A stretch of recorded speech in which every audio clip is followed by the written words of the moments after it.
Hey everyone, welcome back. Happy Wednesday. Another beautiful day outside today. I hope that you enjoyed it. And I have quite a few things that I want to share with you today. First, I just want to acknowledge in memoriam of another year passed for 9/11. Definitely had some thoughtful memories and remembrance this morning when I opened up social media and looked at my calendar as well to kind of think back as to where I was back in 2001. So definitely thoughts and prayers to everyone. And now have a couple articles that I want to talk to you about today. Of course, we always are talking about seeing what's happening in the housing market, what has changed in the last week or so, what other updates that I can give you, and also give you some food for thought as well as my opinion on what is happening in some of the current events that pertain to you making plans for retirements or already retired and just wanting to have happy and healthy golden years. So that is my goal. Let me share with you the first article that I want to run by you.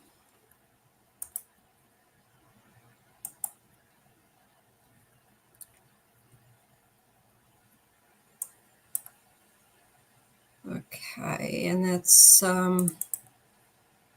this one. All right, so this one has to just talks about how the Fed's rate cut that we are all anticipating and waiting for this month, what is that cut going to mean for people that are saving, for investors, for homeowners, and other people? So this is what I want to share with you and also give you a bit of my opinion as well.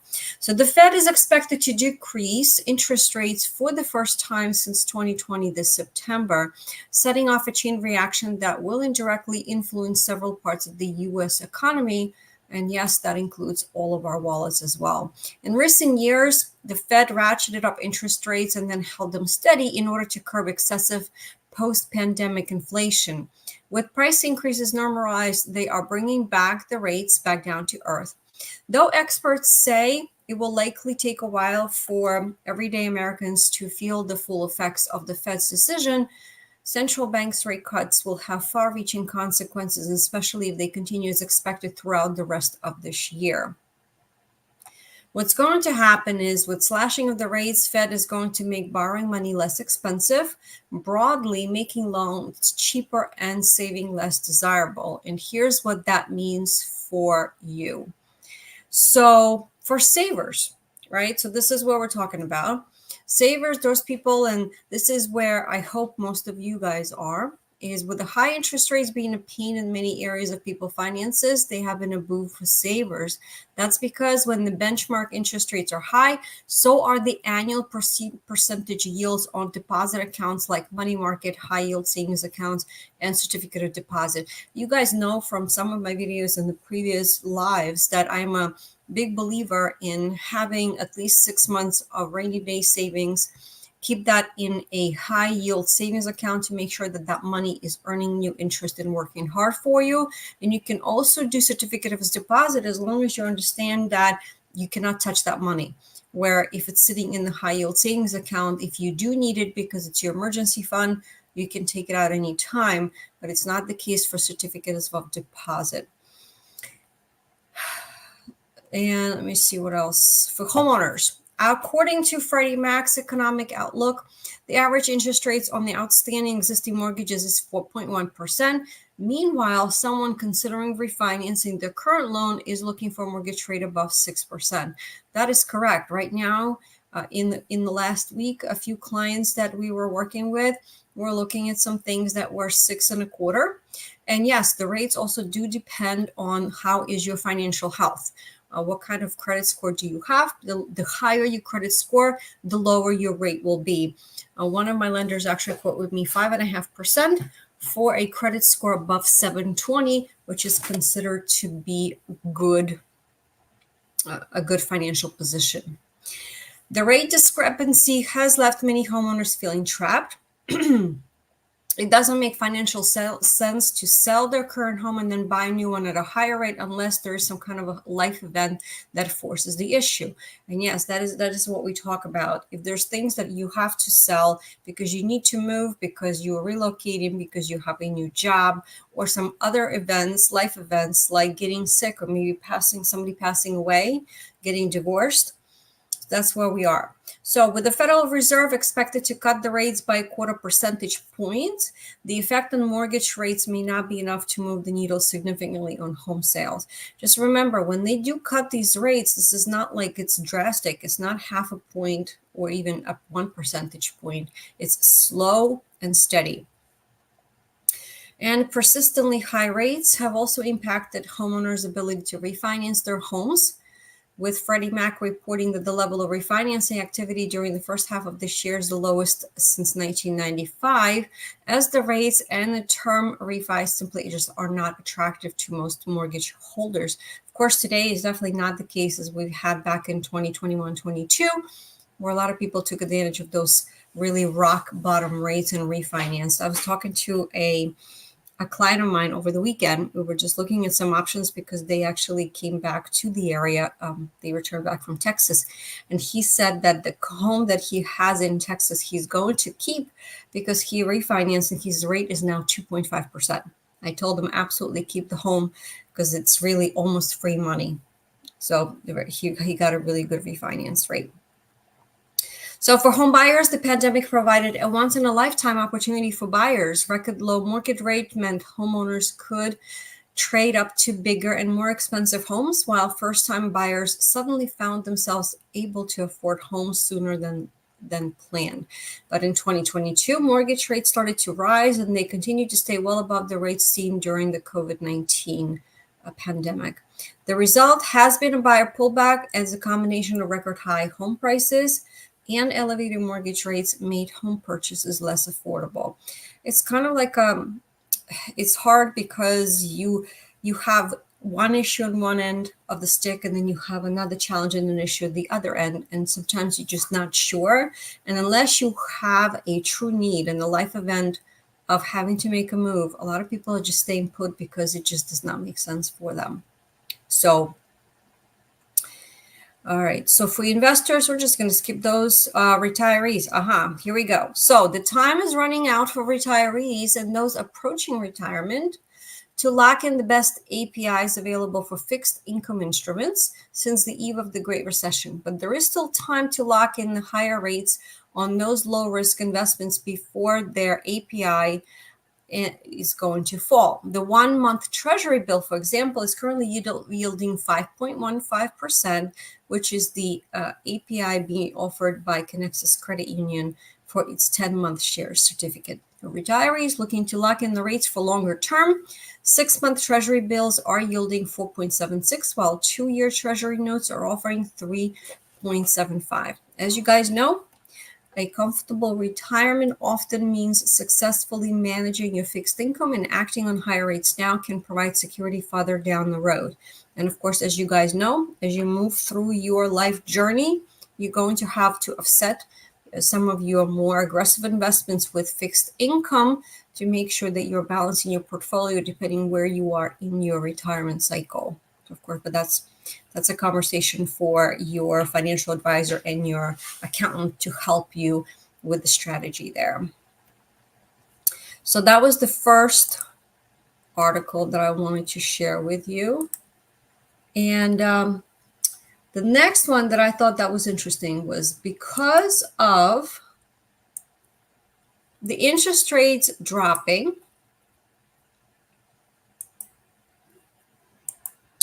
we have some opportunities. And that's what I want to show you because I found this to be very interesting. Money reports on 10 cities with the biggest spike in the number of homes for sale. So this is just brand new that came out. And you know what, too? I was having another conversation with a partner agent of mine in the Panhandle area of Florida. I have clients that are relocating there, and they put an offer on the house. And I had a conversation with her because I asked her, what do we need to do on our end here to make sure that they're strongly positioned? Because this is just the mode that we have been in as those that have a real estate practice, to help buyers and put them in the driver's seat and help them secure the homes that they're looking for, depending again where they are in their life journey. And she told me, she said, Olga, we've got a great deal.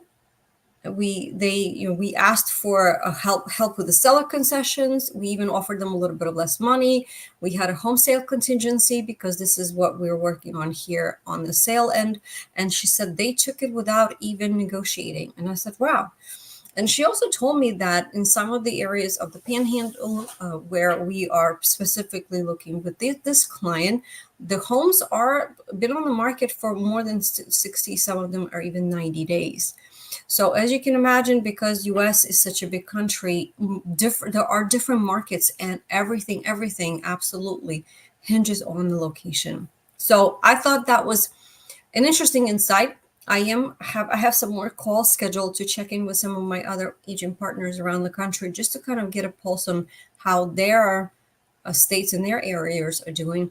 I know in talking to my friend a few weeks ago in Austin, Texas, their market is actually very slow as well for sales. Right now, buyers are really in the driver's seat there when they are looking at homes because there's plenty of inventory.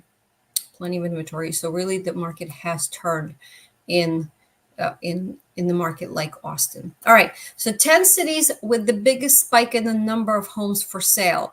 So this could be helpful to some of you who are thinking about downsizing, who are thinking about making a move. And this is actually something else that I want to talk about after these articles, is about when you want to downsize, do you stay where you are, or are you thinking about heading somewhere else? So this is the question that a lot of our clients have asked us, and we brainstorm with them, because making a move and downsizing somewhere close by is very different than when you're thinking about making a cross-country move, or maybe heading south to, let's say, a state like maybe Georgia, Florida, south of North Carolina. So these are the 10 cities that I want to share with you. And you know what? I won't be surprised if quite a few of them are actually in Florida. So with a housing inventory, a longtime bane of prospective home buyers has surged to the highest level in 4 years. And the number of homes actively for sale in August climbed to more than 909,000 units, representing nearly a 36% year-over-year increase, which is huge. Guys, this is huge, according to the data from the listing site Realtor.com. Moreover, the supply of affordable homes, defined as those priced between $200,000 and $350,000, increased by 46%. Wow. I actually am very glad to see that, because as you guys know, we have an affordability crisis in the US right now because of the way the equity has increased and the prices have jumped in the last 2 to 3 years now. The affordability is truly a very, very sore subject and a very much hot topic. So knowing that there are some homes that are available in some of these towns, that's really good news. So housing inventory has been improving all year, a trend that is likely to lead to more balance between buyers and sellers, says Realtor.com's chief economist. In fact, August marked the 10th consecutive month with increase in supply, and there are now more active listings than at any point since May of 2020. More homes on the market, especially starter homes, is definitely great news for would-be home buyers, especially those that are first-time home buyers that are trying to enter the market, because they will have more options to choose from when the house hunting, and sellers will more likely be able to negotiate on concessions and home prices to make their specific property stand out. Yes, that's exactly what happens when you have an increased inventory, where you have to do a little bit more now to stand out among other competition. That's what sellers are going to have to do. They're going to have to do some more work. So what's driving the increase in the supply of homes? Record low mortgage rates during the pandemic led to home buying frenzy and depleted an already below average housing supply. The ensuing competition among buyers for the few available homes caused the run-up in home prices, which is what we just talked about, with some buyers paying well over the asking price just to get the sale done. That all changed last year, with the mortgage rates quickly increasing while home prices remaining high, producing an affordability crunch that is still felt in today's housing market. Absolutely, in many areas. Many buyers have opted to stay in the sidelines and just wait for either the interest rates or the prices to come down. Absolutely. The lack of affordability is now one of the reasons why housing supply may be making a comeback. One of the main reasons for the bump in inventory is that homes aren't selling as quickly as they used to. The current number of days on the market is 53, which is 7 days longer than a year ago. With fewer buyers looking at homes, listed homes are taking longer to sell and helping push the inventory levels higher. Still, the timing of the latest inventory boost could not be better. In the fall, there are typically fewer active buyers and less competition for available homes because people are typically trying to get into their new home before the school starts so they can get their kids registered and have them start their school in like a first day. However, that doesn't mean that people are not shopping. When I talk to my clients, I always tell them that there's somebody that is looking for a home because it is the first important need on their list is their shelter over their head. And there's somebody that is looking to buy a home every day of the year, including holidays. It doesn't really matter. When there is a need, people are out. Home prices tend to decrease this time of the year. Mortgage rates have been trending lower over the past few months, which also helps improve affordability. So let's jump in and actually look at these 10 cities. While housing inventory is up nationwide, there are certain markets that have seen considerable growth since last year. Here are the cities with the biggest year-over-the-year increase in the supply of homes for sale. All right, what do we have? We got 1, 2, 3 homes in Florida. So number 1 being Tampa. Number 2, San Diego, California. Number 3 is Orlando. Number 4, Miami. 5 is Seattle. 6 is Jacksonville. 7 is Denver. 8 is Charlotte. 9 is Atlanta. And number 10 is Dallas, Texas. Very interesting list. I can see Florida on this list.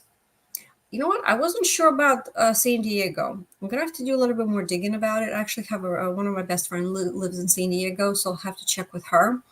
San Diego, of course, California prices are very unaffordable. That's for sure. Seattle, Washington, I hear is very pricey. Denver, Colorado, Charlotte, and Atlanta, and of course, Dallas. Very interesting. I'm curious to hear from you guys. And when we're looking at these towns, what are you feeling there? What are you seeing? Are you actually feeling this with your neighbors in talking, having conversations with professionals in the news? I would love to hear more about some of these towns that are mentioned. And does this mean that the prices are going to come down? Do you actually see that because of the increased inventory? Is this going to have that cooling effect? This is where we're heading? Is my question. So I thought that was another interesting article that I wanted to share with you. And to kind of piggyback on this is what the other list that I have for you is this. When we are talking about lower interest rates and increased inventory, which areas can also actually benefit because their mortgages have been so low, like a higher percentage of their mortgages have been so low, and that's why they haven't been really able to make a move. All right, let me show you this one. I found this one is very interesting as well. Okay. 10 housing markets that could benefit first as the mortgage rates drop. So this is something that maybe I want you to take into consideration, because if you have been thinking about retiring and downsizing in some of the top markets for retirement, and of course the Carolinas, Arizona, and Florida being on the top of the list, this could be a great list for you to consider as you are making your plans for the next few years. So let's see who is on this list. So mortgage rates have dropped to the lowest level since April. And of course, they are expected to fall even further when the Fed cuts the interest rates in September, is the next cut that we're waiting for.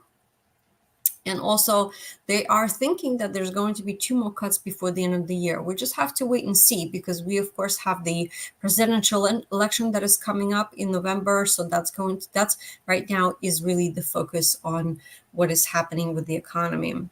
So yes, all eyes are on the upcoming Fed meeting. That is right. So the Federal Reserve is expected to cut rates. So that meeting is coming up next week. And then we'll see what happens, because you know what happens is that when the rates drop, and the number that I heard in the recent podcast that I listened to is the kind of like the key rate that people are looking at, especially if they're renting, is 5.25%. If the mortgage rates drop to 5.25%, at that point, it doesn't make sense for renters to rent. It actually makes sense for them to go out to buy. What does that mean? There's going to be more buyers on the market, because now they're able to actually be back in the game, because now the mortgage is more affordable for them. So while a single rate cut is not going to cause a drastic drop in the mortgage right away, which we talked about it, more cuts are anticipated as the Fed steadily decreases the rates from the current 23-year high of a range of 5.25 to 5.5. Realtor.com economists predict that by the end of the year, mortgage rates will drop to 6.3%. And that 6.3 figure gets close to the so-called magic number. And so let's take a look at the metro areas that are going to most likely benefit, where most mortgages are unlocked by lower rate. So the way they did this is Realtor.com used their public records database and Optimal Blue to analyze the number of home sales in each area since 2020, when mortgage rates averaged over 6.5%, expresses a share of the metro's total number of owner-occupied housing units according to the U.S. Census Bureau. So here's what they found. All right, let's run through this list. Number 1 on the list is Naples, Florida. Share of mortgages above 6.5% is 15%, with the median list price in July of $770,000. St. Louis, Missouri.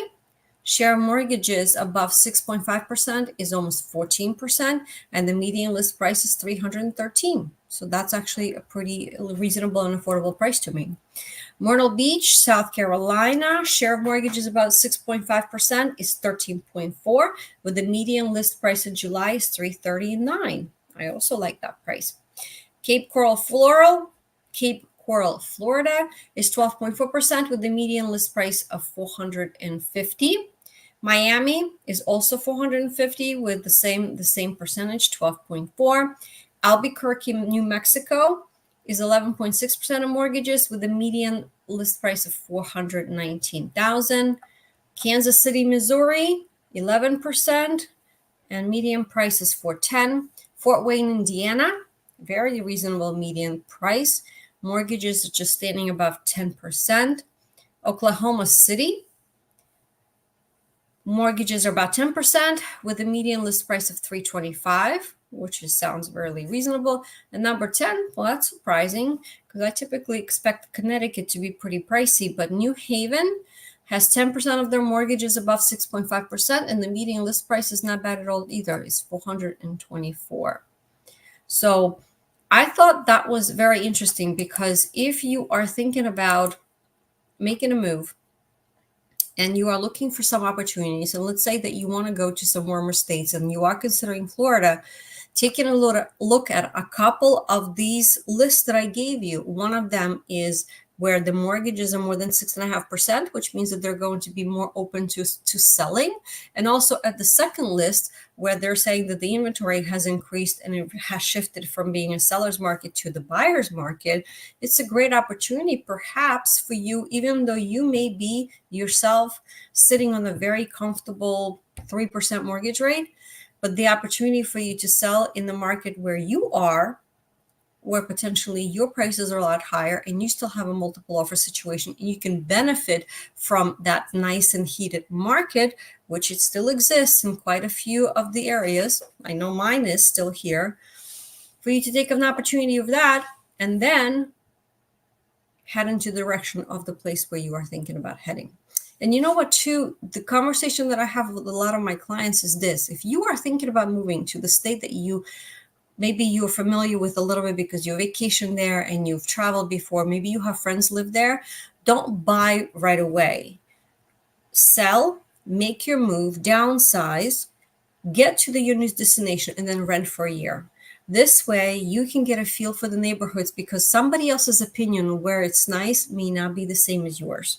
You can ask different people and ask them for their favorite streets and favorite places to live, and all of them are going to give you different answers. So, my recommendation always is when you're making a move, rent first, get settled, explore the areas, explore the neighborhoods, and then you can take your time and figure out where you want to be, narrow down your search, and then you can go ahead and make an offer and find a house in the neighborhood that makes sense to you, where you're not actually making a decision based on someone else's opinion.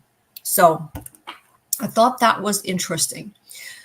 And another interesting article that I found is this. Did you guys know that 54% of boomer homeowners never plan on selling their home? 54%. And that is actually pretty high. So let's take a look at this one too, that I want to share with you. And then we are going to open up because I have a bunch of questions here from all of you. So that's really exciting. I see some really cool comments based on what we're talking about. So here we go. PR Newswire is writing 54% of boomer homeowners never plan to sell their home. Only 19% of baby boomers think that they could afford a home in their 20s in the market like today's, yet 71% believe younger generations could buy a home if they didn't spend frivolously. And you know what, too? We talked about it last week, and it was actually very eye-opening education when I went to my real estate conference in August. I went to Austin, where we talked about the research that was done by a really cool he's a younger researcher. I'll have to find his name in his book, but he talked about just how different generations are. And I can actually, let me see if I have that book with me.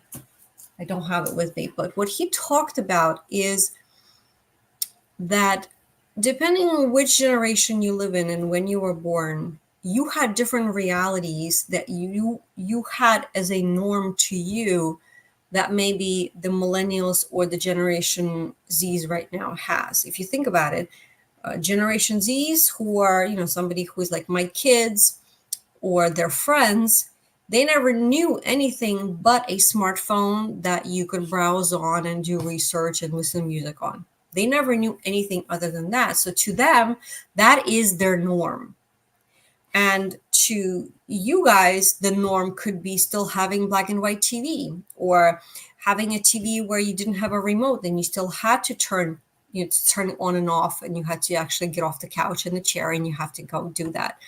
So all of us have different norms, and the social media, of course, and the internet has made everything closer and really got everybody in everybody's business. So with spending frivolously is the influencers that they're talking about, and the TikTok and all the little gadgets and things like that you can buy on Amazon or Temu or some of the other, the fast fashion and some of those fast items that they're talking about. And you know what? They have a point. So only 15% of current baby boomer homeowners expect to sell their homes in the next 5 years, while more than 54, which is half, never plan to sell, according to the new research that is done by Cleaver Real Estate, which is a St. Louis-based real estate company. While 61% of boomers surveyed currently own their home, fewer than a third expect to put their homes on the market by mid-2030s. And you know what, too? Majority of the boomers are going to be 65 by the year of 2030. So if we're talking about mid-2030s, that means that most of the boomers are going to be getting closer to 70. And you know what? At 70, people are still feeling pretty good. They're still spritey, and they're still traveling, and they're still having fun. They're still in their go-go years. As you know, there's 3 different kind of intervals that people talk about. And go-go years are still fun. And this is when the challenges become is when people are getting kind of getting into their mid 70s and 80s is where there is some food for thought that is going to happen. So more than 3/4 of baby boomers homeowners, 76% believe owning a home is the primary reason they're financially secure, and 46% would consider themselves a failure if they did not own a home. And you know what? It is the idea of the American dream of being a homeowner that made sense to older generations, where the newer generations sometimes they don't want to be tied to one place. So to them, American dream is not home ownership. To them, American dream is being able to work remotely and travel and not even be tied to one place, and maybe go to Thailand and spend 3 months there. And then from Thailand, maybe they will go to Europe and spend a few months there. That is what they value, because it's different generations value different things, and different things are important to them. So nearly 2/3 of those who plan to sell their home expect to profit over $100,000 from their home sale, with 40% anticipating $200,000 or more. Yes, you guys that have great equity in your home, whether you still have a small mortgage or not, or maybe you paid off everything, I really am pushing, because of my passion and belief in what I do for a living as a real estate agent, is don't forget to account for and use your home, because for many of you, it is the biggest asset that you own. For many of you, your home worth more than what you have saved up that is currently sitting in your fixed assets, and as well as in your stock market. And a lot of people forget that. And I also think that not many financial planners are also helping and guiding either retirees or those of you that are getting to that age where you're planning your golden years, and helping you understand how you can use your home as real estate as a vehicle to help you grow your wealth and also protect the wealth that you have already grown. So that's one of the big things that, I'm going to have more videos that are coming out where I talk about this, where we dive in a little bit more is and how you can use our home, our real estate, as a vehicle to help you plan for retirement. Half of the boomers, 50%, bought their first home for $75,000 or less, and 64% paid under $100,000. Can you imagine the inflation since that time? Buying a home for $75,000, and now we're struggling to find things under $400,000. So at the time, 44% earned less than $30,000 a year, a quarter of the $120,000 in annual income currently required to own a home that is a median U.S. home, which costs about $332,000. Definitely food for thought for sure. What's more, fewer than half of the boomers needed dual incomes to buy their homes, and only 6% cited high home prices as their biggest challenge when buying. Only half of the boomers believe they could still afford a home today, and 12% think that they face more challenges than any other generation in affording a home ownership. I'm glad to see that it's only 12%, because I think it is going to be the millennials and the Gen Z that are really struggling right now, because they would like to be becoming homeowners. A lot of them are in their mid 30s, and they're really having a hard time depending where they live, because sometimes even dual incomes may not be sufficient for them to be able to afford a home, just because of what has happened in the last 2 to 3 years with the increasing prices. Despite this, 42% of the boomers think younger generations had an easier time buying a home in their 20s, while 41% see themselves as the generation least responsible for the affordable housing crisis. Over a third of boomers, 39%, believe they're still the best generation to lead housing policy. And more than half of the boomers believe younger generations could afford homes if they tried harder. And about 7 in 10, 69%, think that there will be fewer problems if younger generations were more like them. And you know what? This is where generations can butt heads, which happens now, where millennials, last week I talked about the millennials thinking that the boomers are stealing the housing from them because they're not selling, and they're robbing millennials of the opportunity to buy a home. And I do agree that younger generations, if they tried harder, because The saving rate is very low in US. The credit card debt is unbelievably high. Um, student loan debt is absolutely huge. And I think a big challenge with that is that the kids nowadays are not getting the basic financial education that they need in order to make some of the smarter decisions that put them in the debt as they get out of college. Right? They're not making smart decisions about what college to go to and where. And this is why they end up with huge student loans. And of course, credit card debt is because people don't think about the fact that you charge something in a month and then you have to pay off that credit card. It doesn't just kind of go in poof and disappear in the thin air. So I thought that was another interesting article as well. So all right, now let's talk about a bunch of questions that you have. All right, let's jump in and start with the first one. All right. My husband and I are in our early 60s, which is him, and then late 50s, that's me. He is looking at retiring from his company in about 5 years. We have lived in the same area in the South for the entire 34 years we have been married. Our adult daughter and her husband have moved across the country to New York City, so we are looking to move to be closer to them in Eastern PA. This is a big move for us as we will be moving to a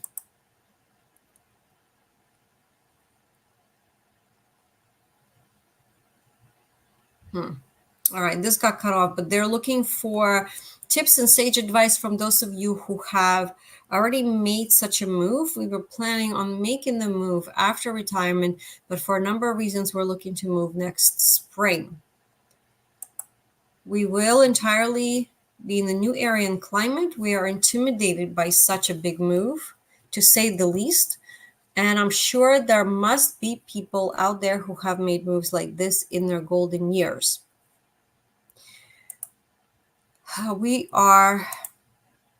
We're looking for some suggestions. So, you know what? It's interesting that you're talking about this because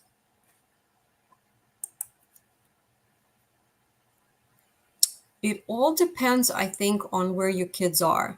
Because I have clients that we started working together just this past week. They're getting ready to downsize. They want to stay in the area.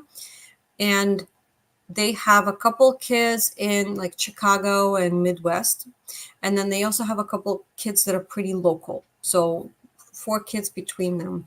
And their financial advisor gave them this advice. He said, do not move for your kids, because when you move and you get settled, there's a very good chance that your kids are going to move again. Because if they have a different career path or changes or something else, if they're going to move again, does that mean that you're going to move again as well? So food for thought. All right, let's see what others are saying. So that's what they were also saying, that they will be selling their current homes and purchasing another one in Pennsylvania. Please hit us with your best experience home advice. Okay. Here's what I would suggest. If at all possible, don't sell your home right now. Rent it. If you don't want to deal with the renters and be a landlord, then leave it vacant. Just keep an eye on it. Move to Eastern PA because that is your plan, and just rent for a bit. Come down for 3 months, rent an Airbnb or get a short-term apartment and just get a feel for the area. And also see how much time truly you'll be able to spend with your kids and grandkids, because I think a lot of people don't realize is the fact that families are super busy. Kids are in all kinds of activities and they're busy every evening and on weekends as well. And this way, you're not going to regret selling your home, getting rid of everything, literally picking yourself up and moving down to realize that you may not be spending as much time as you thought you would with your family and your loved ones. So that would be my suggestion. Okay, so someone else as a good advice, and I think they're on the same track as I am. My advice for these situations is to rent for some time, preferably in the worst season. I agree.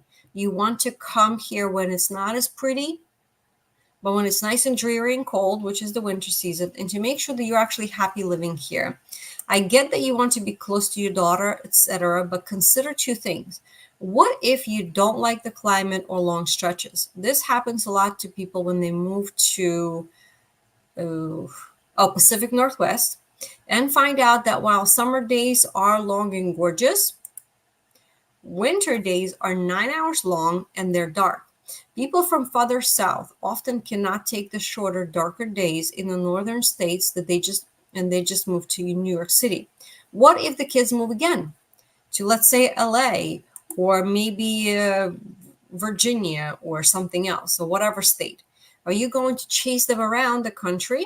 I don't have kids, so take this with a grain of salt, but I think it's just too risky to pin your retirement happiness on always being near your kids.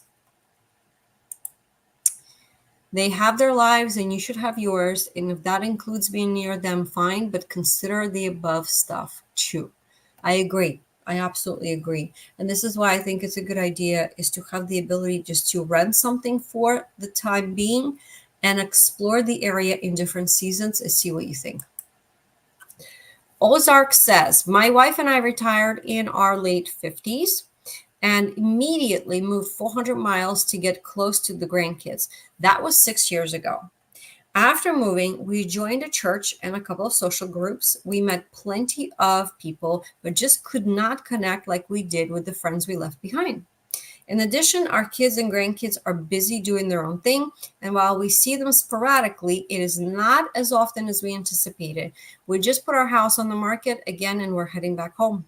I miss the life I left over the life I left to find. I don't regret the move, but I have had enough. Wow, that's exactly what we were talking about. They realized after making the move that what they found was not what they thought it was going to be, and now they're forced to make another move, which is stressful. You know, it's a big change.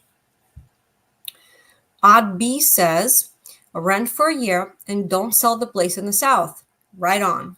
If you are going from city to small town or vice versa, relearn how to socialize. It works differently in those environments. And just so you understand this fully, Philly and suburbs are way different from, say, East Stroudsburg in every way imaginable. And yes, I can attest for that. Eastern Pennsylvania, if you are talking about kind of Philly in the suburbs, very different depending where you are. And you can be feeling very differently just being an hour away from different places. How young is your daughter and son-in-law? How many kids do they have? Are they done?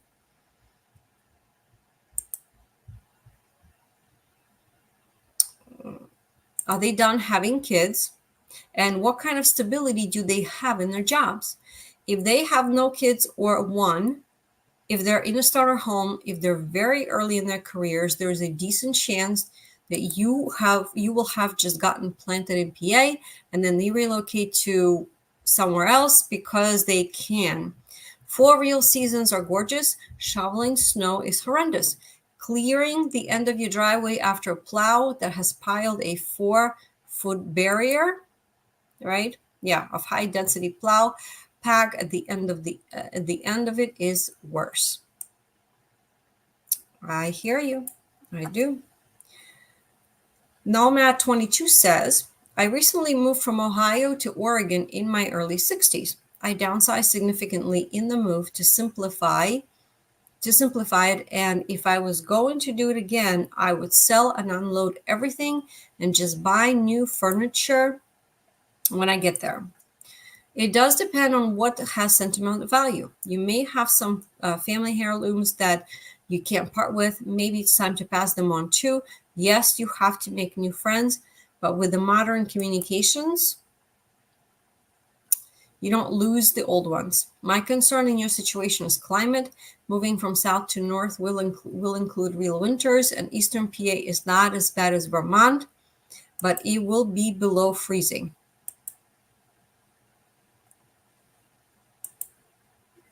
Much of the winter. Absolutely. Absolutely.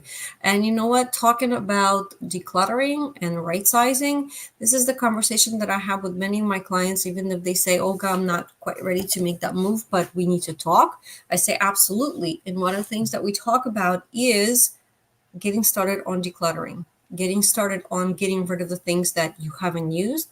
And I can tell you with certainty that 100% of you do not realize just how much stuff you accumulate over the years of living.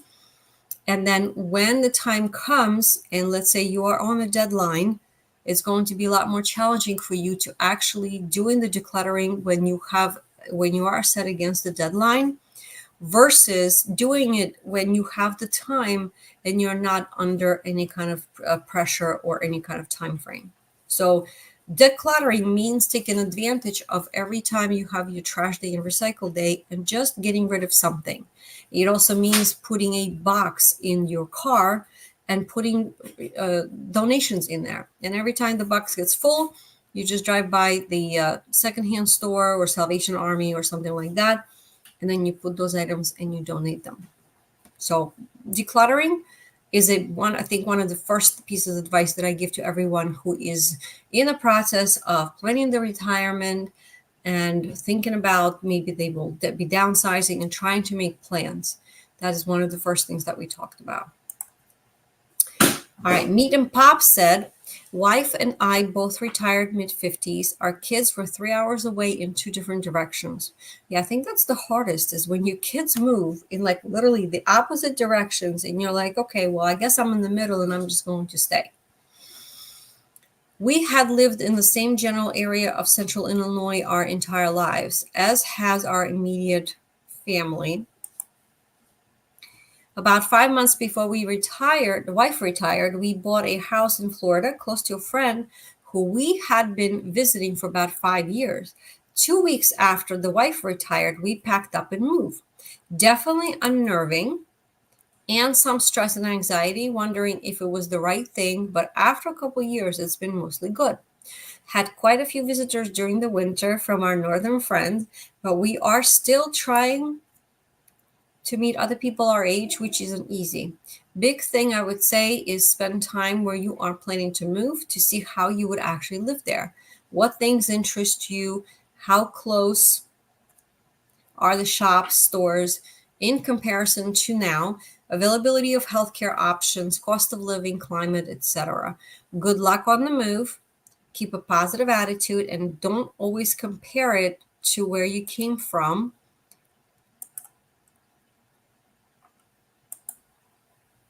And you will be fine. I like that advice. It's simple, but at the same time, it gives you some food for thought, I think, which is important. Jury Pro says, downsize, home and stuff. Try to get rid of 90% of your stuff. Try to find a good realtor to sell your house and at your destination to help you find one. I wouldn't advise doing virtual tour of homes. You have to actually see it and check it for yourself. If you cannot, maybe renting first would be the way to go. Get multiple quotes from moving companies. This can get expensive. We prepared for a year prior to our move, and the biggest snag we encountered was getting an offer right away on our home, which we accepted, but we weren't ready to move yet. Luckily, the buyer allowed us to move our closing at a much later date. And you know what, too? That is a really sound piece of advice. I've had plenty of clients that relocated from here on the East Coast to Florida. I had clients that moved to Texas, to Oregon, and the cost of moving your furniture that may not be new and older is not worth it. It really isn't. Take things that are important to you, sell the rest, and just buy yourself fresh furniture when you get to your destination. That's probably the best advice that I can give those that are thinking about making a cross-country move. BRR says, not specific to moving to Pennsylvania, but try really hard to get rid of as much stuff as you can now. We just moved from California to Chicago, so that's a pretty long move, right? Across the country. A long planned move, but did a lousy job getting rid of stuff we don't really need or want. It cost us money to move it, and it is now all piled up in boxes. Consider what you will want to do and what you will be able to do. If you decide after a year or two that you really don't like being in PA or the Northeast, maybe you will hate the winters. Maybe you will find it difficult to establish a new social life. Maybe you will just miss being home. These sorts of things happen a lot. Don't get me wrong, it is great to be willing to try living in the new place, but particularly as you get older, it can sometimes be hard to set a new life. So try to arrange the move in a way that you will be able to undo it if you decide that it isn't working for you. So rent out your house in the South, rent a small place first in Pennsylvania. That's sound advice. That's what I'm suggesting. Put stuff in the storage before committing to making the move permanent. Start looking now for clubs, groups, activities to join, volunteer work opportunities, part-time real work, etc., etc. in the area you intend to move to. That way, you can hit the ground running when you get there. It is easier to go out to meet new people at the start. If you leave it too long, you can lose your enthusiasm. So have a couple of solid ideas of what things you will be doing from the start. Excellent advice. Excellent advice. Basically, the advice is don't make any rash decisions. Don't completely cut your life in the South. Wait and see, do some renting, and figure it out. Saga World says, I'm in my mid-50s. My dad is in his early 80s. My mom passed away several years ago and my brother last year, so it's just me and my dad now. What have I learned? Yes. We are doing the lessons learned from our parents that are boomers. There's early retirement and there's later retirement. He has told me he feels the difference between 75 and 80. He doesn't do as much going out for dinner, etc., as he used to. If I get a dog after I retire, it will be when I'm 64, not 74. I'm also planning a fun event, nature preserve, museums, etc., every month now when I am in a better physical shape that I will be when, God willing, I am as old as my dad. Don't wait to move to independent assisted living. Once he closes out my brother's estate, he'll be ready to look at assisted living facility. With no spouse or kids, I have to think about what I will do when I find it harder to drive, do chores, and keep up a home. I will probably look at continuing care retirement communities and plan on moving in my 60s rather than my 80s. Interesting and good lessons. And I can tell you that these are the conversations that I have with a lot of my clients where I talk about the fact that making a move when you are younger is a lot easier and less stressful than you making a move when you are in your 70s and 80s. That is very challenging, especially because a lot of the health problems start to pop up and creep up on you, and you're going to feel them when you get closer to 80. So let's see, 60s to 80s. Oh, and he goes going. When I can enjoy the activities on the independent side, make friends, and get settled before it gets harder to get around, start decluttering now. Every month I visit my dad, we go through stuff. Cleaned out my brother's room, bathroom cabinet, kitchen cabinets, but there's still so much furniture and other things to sort through. I have decluttered my house a couple of times, but this is not a process with a start and end, but a continuous process. 100% agree. A little bit, a few times a week is what you need to do. And then you take advantage of your trash and recycle day. You also take advantage of your bulk pickup day if you have those through the county and maybe your township. If you work to live and don't live to work, love that. Absolutely love that. If you work to live, you work to live, correct, because you're not living to work. Save aggressively so you can retire early. My dad retired in his late 50s, and he and my mom had a good retirement. I won't be able to manage that, but my timeline is 7 to 10 years from now. And what lessons have retired people taught you? Great question. Thank you so much for sharing. That's really nice. All right, let's see what we have on the answers. So many responses. Thank you so much. All right, Sultan W says, this is what I do. I have a spreadsheet with columns for all of my income streams, my tax deferred and taxable accounts, my tax outflows, and my spending target for that year, etc. Each row is a year.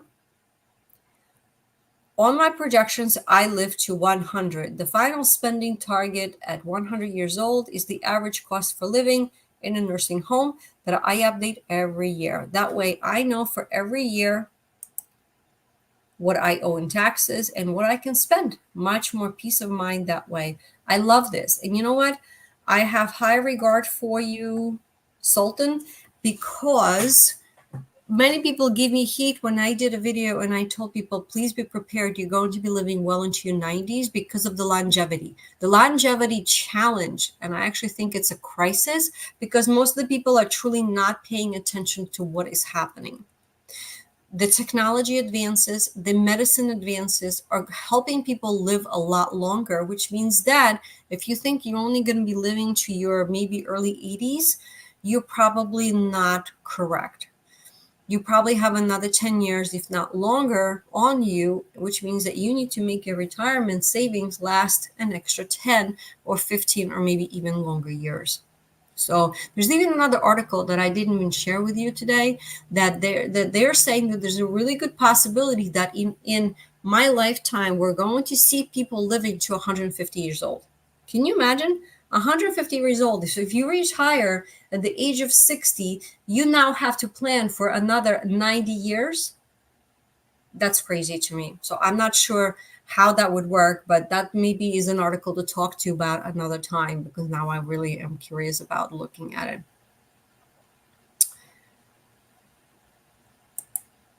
Let's see. BD123 says, yep, 3 phases of retirement: go, go, slow go, and no go. Yes, this is something, these are sometimes called the 3 phases, 3 pillars of retirement, is where in the beginning, when you just get started and you just retire, maybe in the first 5 to 7 years, you are running around, you are super happy, you're traveling, you're doing all the things that you said throughout your lifetime that you said, oh my God, when I retire, I'm going to do X. I'm going to travel, I'm going to garden, I'm going to get a hobby, I'm going to open up a business, whatever that may be. And then the next phase, of course, is your slow go. So those are the years when you're starting to feel the years piling up on your shoulders and you're not as fast anymore, yet you're still in decent good shape and you still travel, but you should do it slower, right? That is your slower phase where you just kind of like, all right, I'm going to travel, but then I'm going to take some time off because I just don't want to do anything. And I just want to just sit on the couch or maybe enjoy my backyard. Right. And of course, no-go years is the years where your physical health is really deteriorating. And that is the time for you to just kind of settle in and just take care of yourself. And that's going to get you closer to like 80s, really, is what the experts and the research that I have done and other videos that I have done. So agreed. Odd B, good thoughts. I will add something. One goal for retired life is to stay out of managed care, which is assisted living, nursing home, and whatever, for as long as possible. To do that, there are 2 things you can do that will make the biggest impact. Walk 4 or 5 miles every day, rain or shine, or snow or earthquake. Gradually reduce the footprint you live in. Stuff first, square footage next. Keeping everything well inside your ability to maintain and keeping only the stuff you use. I love it. I love that. Again, working on downsizing, first your stuff and then your space.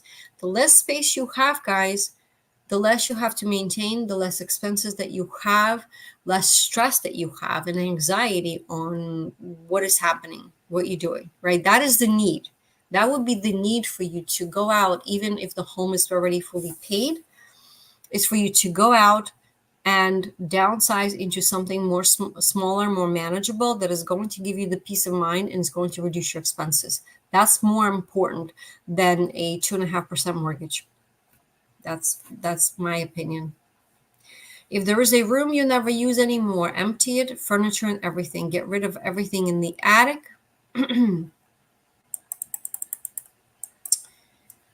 basement or rented storage. If you have a collection that you have enjoyed but your kids have zero interest in, take photos and then sell it. If there's a box you haven't opened in the year, if there is a item you haven't used in the year, off they go.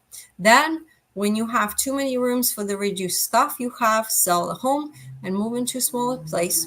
My wife and I moved from a 2,700 square foot home, which was great for a family of four, agree, to one with 1,600 square feet, which is great for the two of us now. And later in our 70s, we will move into a 900 square foot place on the public transport with a property maintenance deal. And we will reduce to one car. The goal is if when the day should come that one or both of us has to move into managed care, the loss of belongings will be minimal. I love this advice. It's very thoughtfully done. RSC says, cannot disagree with anything you have said, but no one should think it's easy to do. Start early. 100% agree. The best time to start is today or tomorrow. Been working on it for years and making very slow progress. The hardest is that my wife and I were both collectors, oh boy, of things that stuck us special, amassing a lot. It's really disheartening to find little or no way to dispose of things that mean a lot to you. I hear you. I hear you. With collections too, you know, you're talking about figurines, or maybe you're talking about cars, or I have clients that have collected trains, there's tracks, there's trees, like it's like a whole town, and it takes up most of their basement, actually. And it's hard to part because that is something that is important to you. I understand. DRV55 says, we moved to a CCRC when we were 69. So let me clarify for you guys what a CCRC means. It's a continuous care retirement community. So think of that community as being a big college campus. And you have a school of business, school of education, engineering school. And as you need more care, perhaps you start in the independent area or a building, right? That's one college. And then as your needs increase, let's say your health start to deteriorate, you need some more personal care, maybe some health care, you move into the assisted living. That is where you get more care and you have more available, more options where maybe you don't want to cook and you just go into the cafeteria and grab something to eat. And of course, you have the ability of going to memory care and nursing home because you may need a care between 12 and 24 hours a day. So that's what the CCCRC stands for. We are married but do not have children. The best advice I can give you about that is, yes, don't wait. I hear so many people say that they're not ready and plan to move in their 80s. Bad idea, very bad idea. And I ask, ready for what? We moved to a lovely patio home. Someone helps with housework, does most maintenance, all the yard work unless I want to do something, and provide some food. There are lots of activities. We have found community and purpose. Who knew? Ours is not for profit, which I think makes a difference. There is compassionate care, and someone is watching, keeping an eye on your safety, and should be need more care, can help arrange that for us right here.